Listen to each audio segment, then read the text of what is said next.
What's the price of freedom? What would you give up in order to be truly free? And I mean free as in liberated from all your cares and worries. That you could live for the rest of your lives in contented happiness with all your needs taken care of and the purpose of your life understood. So you know what you're doing. For the rest of your life, it's what you choose to do to be happy. Now, what would you give up? Would you give something up in order to attain that? If I told you what the cost was. The cost is you can't control when you have sex. We do. The species is a single species. We should be procreating in our season, in our cycle. What happens is we can only get an erection when the time is right, and that's when it's right for everybody. When the gravity is high, we can get erections. When the gravity is low, we can't. Now, that means that blokes don't get to decide when they have sex. That is taken from them, and that's all controlled really carefully. And it has to be, because our sexual behaviour controls what the atmosphere is like in the Garden of Eden. This is carnal knowledge. It's amazing, isn't it? The science is really clear about viscosity and about the Reynolds number and about 6.66 and 666, the number of the man, and 616, a high viscosity plasma. So what happens, imagine this in Göbekli Tepe as an example. They knew this when they pulled out of the Younger Dryas, when humans eventually worked out that if they had sex in a coordinated way following the cycles, they get a gravity 3 world for a while, and they could build Göbekli Tepe and they could fly around it. They fly over it. Yeah. How do you move all these massive stones? Everything is different when a gravity 3 environment. Imagine it. It's gravity 10 now. Imagine a gravity 3 environment, what we could do. How wonderful that would be to fly. Literally fly.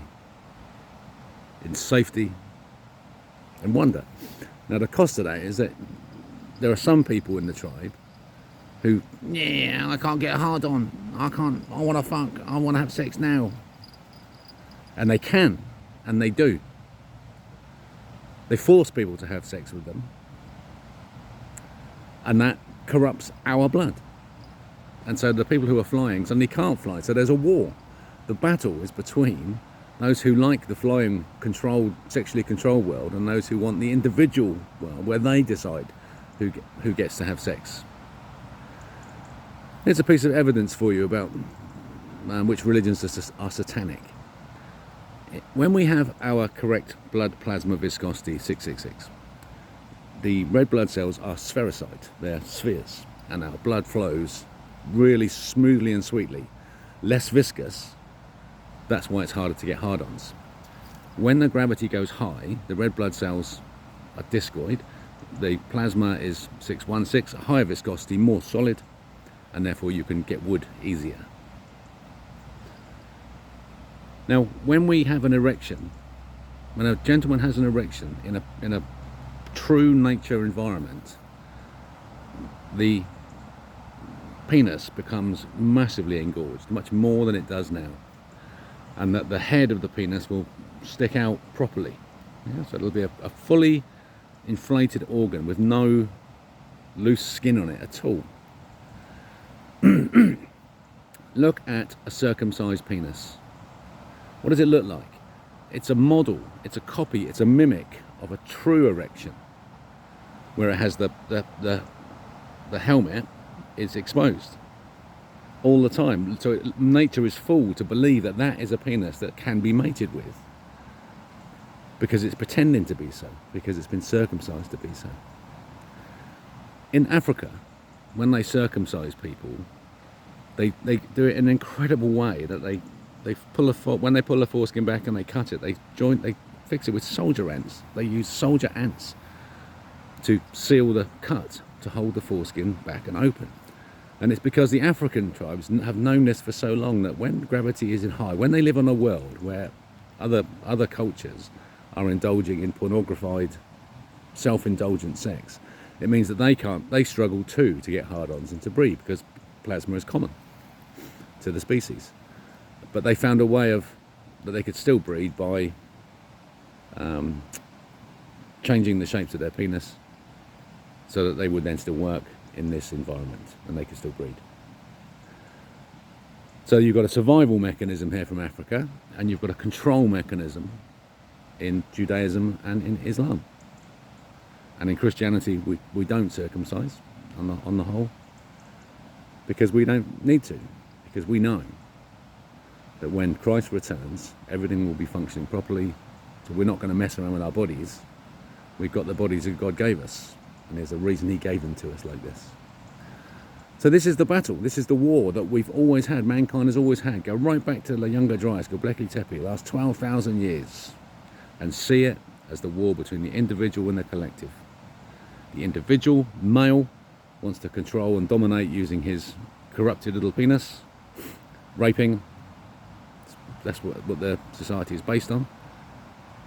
Or we have the true humans who follow nature's cycle and breed when it's appropriate in a way that has guidelines and honour behind it. It has a whole etiquette. That was the word I was searching for. There's an etiquette behind sexual behaviour that we follow to the letter, because to do so means that the rest of our lives are filled with wonder, happiness, joy, and God. So there's my hypothesis. Would you, gentlemen, give up the control of your sexual life in order that everyone could live on a planet of glory, and that you'd know when was the right time to have sex? Your penis would be showing you that you are sexually mature, you're an alpha male, you've earned the right to have sex, you're an alpha male. Only intelligence, only smart people will be able to get erections. That's the price we pay. And so we set up an education system so that we can have as many educated alpha males as possible, because when you have that boner, you've got to know how to use it properly. So there's the future. It's on the table for you, my lovely, beautiful species. Thank you for listening to these little notes. I hope they've been useful. I really do, because I want that world, the world of sexual control and happiness and wonder, because that's what God wants. God wants us to return to the Garden of Eden, and we have. Welcome home. Follow the Rebel King.